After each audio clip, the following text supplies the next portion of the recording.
Itong linting sa software or yung linter. Yung linter is a device that linter is a device that do linting. So ano yung linting sa software?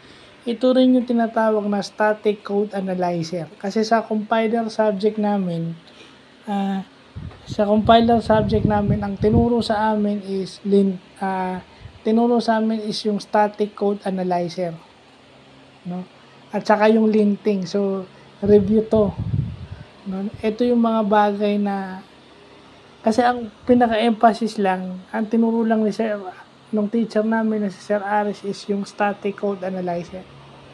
Pero yung ibang term nakalimutan ko na, pero tinuro din niya yan, pero a sort of review is itong linting.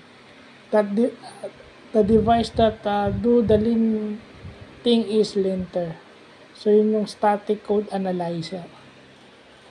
So yun yung magandang natututunan natin nung may nare-review pala ako. Well, buti na lang kahit sa weekend meron ako na-review dun sa aking Principles of Compiler Design class.